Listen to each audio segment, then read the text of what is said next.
उसका विनाश अवश्य होगा।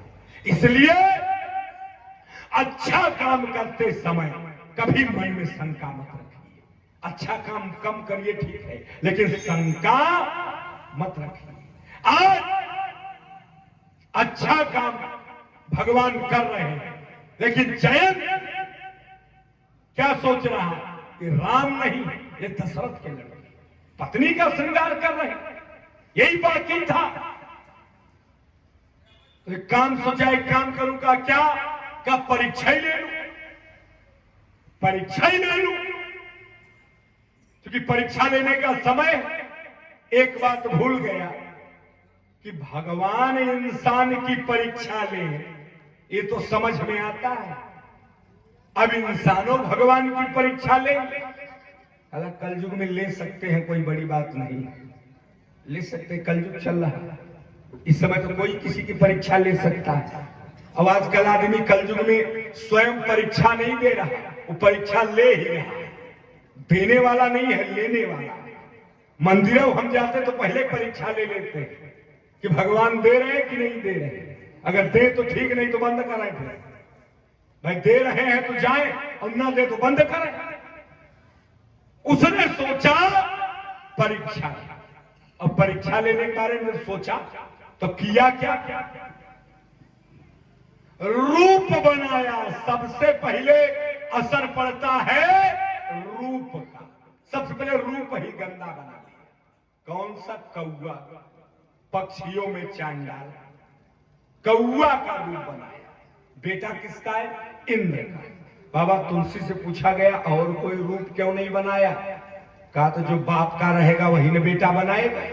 जब बाप ही कौआ जैसा है, काम कर देता है, तो बेटा कहां से मोर बन जाएगा, हंस बन जाएगा? वो भी कौए जैसा करेगा। बनाया कौआ का रूप और गया तो किया क्या? बाबा तुलसी लिख रहे हैं, सीता चरण जो चाहत भागा, और मूढ़ मंद मति कारण कागा। तो का सीता चरण चोंच हत भागा, सीता जी के चरण में चोंच मारा। ध्यान देना, आप चूंकि कथा रामचरितमानस की हो रही है, क्योंकि आप यहां जितने श्रोता हैं सब विज्ञ, सब सारी चीजों को जानने वाले, क्योंकि मानस के इतना पढ़ते हैं। लेकिन एक बात जरूर हम कहेंगे,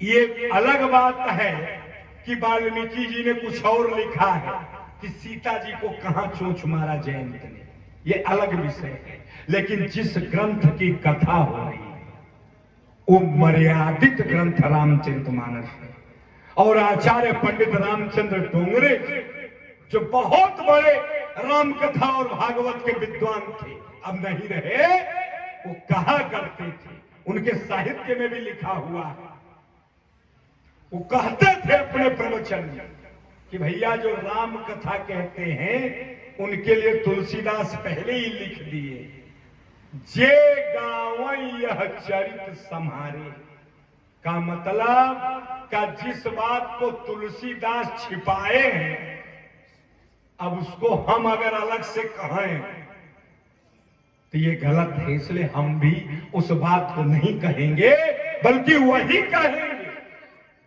कौन सी बात? जो आपको पता है, जो चल रहा है। कहां चोंच मारा? चरण, और मार कर भागा। जैसे ही भागा, चरण से रक्त निकला। राम जी लेटे हैं सीता जी की गोदी, चरण से रक्त निकला, राम जी के शरीर से स्पर्श हुआ, और जैसे ही स्पर्श हुआ भगवान चौंक गए। सीता, ये रक्त कहां से आया? सीता जी ने कहा, अरे लग गया थोड़ा सा। कहने कहां से लगा, जल्दी बताओ। तो सीता जी कौन है? जगत माता। एक साधारण बच्चे की मां कभी अपने बच्चे का अहित नहीं चाहता, तो जगत माता, उनकी नजर में तो सब उनके बच्चे, वो कैसे किसी का अहित चाहे? चाह ही नहीं सकती। वो तो कौवा भी जो सीता को चोंच मारा, माता अगर जगत माता है तो उनका तो वो भी बेटा है। सीता जी ने कहा कुछ नहीं, बेटा था, आया था, कुछ मांग रहा था, मैंने नहीं दिया तो चोंच मार के चला गया। जैसे बच्चे कोई चीज अपनी मां से मांग रहे हो और मां ना दे, और बच्चा अपने मां के गाल पर मार दे, तो मां क्या करे? बच्चे का हाथ मार के तोड़ दे, बल्कि कहे कोई बात नहीं, अपना ही बेटा है, कोई बात नहीं, छोड़ देगी। अच्छा, बच्चे भी भाई इसी में और आगे बढ़ जाते हैं। सीता जी ने कहा बेटा था, आया था कुछ मांगने, नहीं दिया, मार के चला गया। भगवान ने कहा बेटा नहीं है जो अपनी मां को चोट देता हो। कहां गया सीता? जल्दी बताओ। जब राम जी क्रोधित हो गए तो सीता जी ने दिखा दिया वो जा रहा है। जैसे ही भगवान ने देखा, सिंह का धनुष सायक संधाना, कुटिया से सीख निकाला, ब्रह्मास्त्र का प्रयोग किया और छोड़ दिया। अब जैसे ही ब्रह्मबाण उसके पीछे लगा, अब केवल तुलसी के मानस को देखेंगे, और जो पढ़ते होंगे उन्हें ज्यादा आनंद आएगा कि तुलसी की शब्दावली को देखें। बाबा तुलसी लिख रहे हैं कि दुनिया के लोगों देखो का क्या कहा, किसी का भी अपराध करना बुरा है, किसी का भी अपराध करना बुरा है, लेकिन भगवान का अपराध करना अति बुरा है। जयंत ने किसका अपराध किया है? भगवान का। सीता को चोंच मारा। अब बाण जब लगा पीछे तो दौड़ रहा है बचने के लिए। सबसे पहले गया कहां? धारिणी जरूर गया पितु पाही। सबसे पहले अपने पिता इंद्र के पास, पिताजी रक्षा की। इंद्र ने कहा क्या करके आए, क्या किए हो? कहा पिताजी सीता के चरण में चोंच मारा। इंद्र ने पहला वाक्य कहा, मूर्ख कहीं, सीता को चोंच मार दिया। जिनके ऊपर आंख उठाने की हिम्मत किसी की नहीं है, तूने चोंच मार दिया और आया है मेरी शरण में कि मैं रक्षा करूं। अभी यहां से निकल, नहीं तेरे चक्कर में अगर ब्रह्मास्त्र देवलोक में आ गया तो पूरा देवलोक जल जाएगा। तेरे एक अपराध की वजह से पूरा स्वर्ग जल जाएगा। अभी निकल। इंद्र ने बैठने के लिए नहीं कहा। जब जाने लगा तो इंद्र ने बुलाया, सुन, कहा कौन से रूप में चोंच मारा था? का कौवा बन, का भागा कैसे? का कौवा बन के, का मूर्ख कहीं के। पहली गलती जो चोंच मारा और दूसरी जी जो भागा, का क्यों? क्या तुझे भागना भी नहीं आया? अरे भाग ही रहा था तो कौवा बन के क्यों भागा? का हंस बन के भाग जाए। का हंस बन के भागता तो फायदा क्या? हंस बनता तो राम न मारते। इंद्र ने कहा कभी जीवन में न मारते। का क्यों? का जब तू हंस बन जाता और राम तुझे हंस के रूप में देखते तो राम वहीं बेहोश हो जाता। का क्यों? हंस में क्या है जो राम बेहोश हो जाते? का हंस में, अरे हंस में इसलिए राम बेहोश हो जाते हंस को देखकर कि राम के भी घर में एक हंस रहता है। उस हंस की याद जब राम को आती तो राम बेहोश होते। वो हंस कौन है? जो राम के परिवार में। कहा भरत हंस रवि वंश तारा, उस हंस का नाम है भरत। का जब भरत रूपी हंस की याद राम को आ जाती तो राम का बाण तुम्हारे ऊपर न चलता बल्कि राम उसी जगह भारत का चिंतन करने लगे। लेकिन तू भागा भी तो कौवा बन के, अब तुरंत छोड़ दे देवलोक, तेरे रहने लायक देवलोक नहीं रह गया है। देखिए, राम कथा के प्रकांड विद्वान, अद्भुत व्याख्याकार वर्तमान समय में मानस जगत के, अपनी विधा के, संपूर्ण भारत, 4 धाम जो हमारे यहां है, सब में एक बार नहीं बल्कि कई कई बार आपकी राम कथा और भागवत लगातार हो चुकी है, आने वाले समय में होने भी वाली है। एक एक विषय पे एक एक महीना चर्चा करने वाले महापुरुष, प्रबुद्ध ज्ञानजीवी व्यक्तित्व हमारे मंच पर विराजित हैं। पूज्य चरण पंडित निर्मल जी शुक्ल जी महाराज, एक बार जोरदार तालियों से आप इनका सम्मान करें। और 1-2 मिनट में हम वाणी को विश्राम दे रहे हैं, समय को देख करके, क्योंकि समय भी अपनी गति से तेजी से भाग रहा है। क्योंकि आज प्रथम दिन है तो थोड़ा सा भाई कमी लग सकती है हमारे महाराज जी को भी, कि पहला दिन है, श्रोता कम है, लेकिन प्रथम दिन है तो कोई बात नहीं है। आप तो वैसे भी सुनाएंगे तो सब सुनने वाले ही बैठे हैं। बोलिए हनुमान। अच्छा, जब महाराज कहते कथा सुनाइए तो गजब होता, हम सुनाएंगे आपके सामने। आज जयंत अपने पिता का घर छोड़ के चला, और जब वहां से चला तो गया कहा, कहे ब्रह्मधाम शिवपुर सबलों का, और व्याकुल फिरा श्रमित भय सोका। ब्रह्मलोक शिवलोक तक गया कि कोई मुझे सरा दे दे, लेकिन सरा नहीं। बाबा तुलसी ने कहा, व्याकुल फिरा श्रमित भय सोका। ब्रह्मलोक शिवलोक में गया तो और डर गया। कहा क्यों?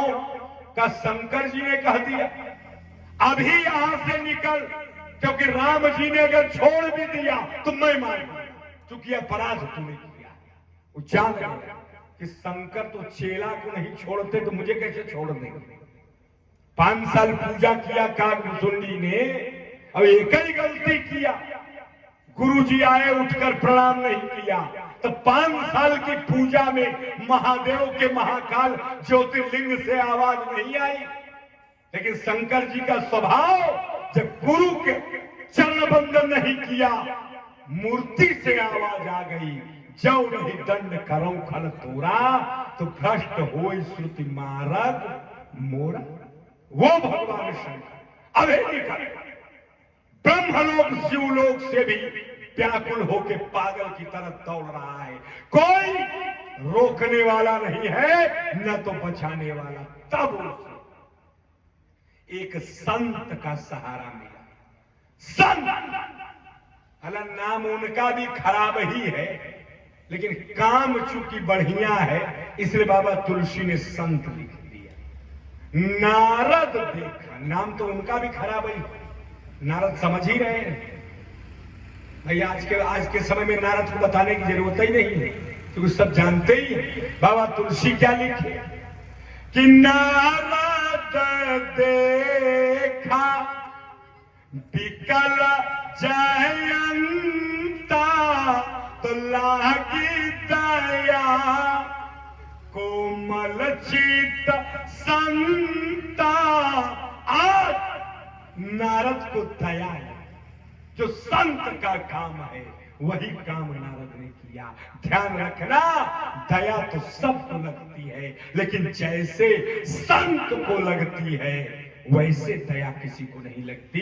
क्योंकि संत अपने लिए नहीं मांगता, बल्कि लोगों के लिए मांगता है, उसको संत कहते हैं। याद रखना, संत कहना बहुत आसान है, लेकिन संत बनना और संत का जीवन में आचरण होना बड़ी मुश्किल की बात है। नदी में नाव चल रही है, एक संत उसी में बैठे, दंडी स्वामी। 4 नौजवान लड़के उसी नाव में बैठे हैं। चारों ने देखा किनारे पर नाव के एक साइड में एक संत बैठे, गर्दन झुका, और जो परम संत होगा वो गर्दन झुका ही रहता है। इस संत की पहचान, वो चारों नौजवान खड़े थे नाव के दूसरे किनारे पर। उसमें से एक बोला, मौसम बड़ा अच्छा है, अगर कुछ गाना बजाना हो जाए तो आनंद आवे। तो दूसरे ने कहा, रोका किसने है, गाओ। तीसरे ने कहा, गा तो दोगे, बजाओगे क्या।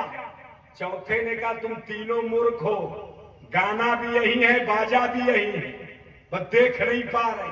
क्या मतलब, क्या महाराज का जो सर है पूरा साफ है, इससे सुंदर तबला नहीं मिलेगा। चौथा गया और लगा दर दर दर दर बजाने। संत जी तब गर्दन ऊपर रही थी, नीचे, लेकिन जब संत के सर पर नौजवान ने बजाया, भगवान को क्रोध आया। भगवान ने आकाशवाणी किया, हे संत जी। संत जी ने मन से आवाज दिया, हाँ प्रभु। का तैरना जानते हो? का क्यों? का नाव पलटने वाला हूं, कूद जाओ पानी में, तुम्हें बचा लूंगा। का क्यों? का इन चारों ने तुम्हारा अपमान किया और मेरा भी संकल्प है कि मेरा कोई अपमान कर दे तो छोड़ दूंगा, लेकिन भक्त का अपमान कर दे तो मारूंगा जरूर। तुम्हारा अपमान किया इसलिए नाव पलट रहा हूं, कूद जाओ। संत जी खड़े हो गए। ये संत की केवल एक छोटी सी चर्चा। संत जी खड़े हुए और उन्होंने कहा, हे परमात्मा, ये सच है कि आप नाव पलटने वाले हो? भगवान ने कहा, बिल्कुल। कहा, तो एक निवेदन है मेरा। कहा, क्या? कहा, अगर पलटना ही चाहते हो तो नाव मत पलटिए, बल्कि इन चारों नौजवानों की बुद्धि पलट दीजिए। कहा, क्यों? कहा, इनकी बुद्धि अगर पलट गई तो मेरा अपमान किए, लेकिन किसी और का अपमान नहीं करेंगे। इसलिए प्रभु, नाव पलटने की जरूरत नहीं है। इतनी बात अगर कोई कह सकता है अपने आत्म सम्मान को दांव पर लगाकर, उसे संत कहते हैं। ये संत की व्यवस्था है।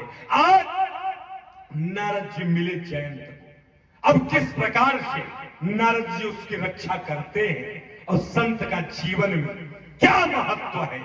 एक नारद मिले जयंत को बचा रहे हैं, हमारे जीवन में संत की उपयोगिता क्या है, इन सारी बातों पर चर्चा होगी कल के क्रम में। आज इसी स्थल पे हम वाणी को विश्राम देंगे।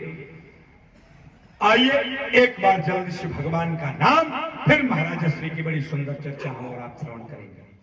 श्रीमन नारायण नारायण नारायण, श्रीमन नारायण नारायण नारायण, भजमन नारायण नारायण नारायण, भजमन नारायण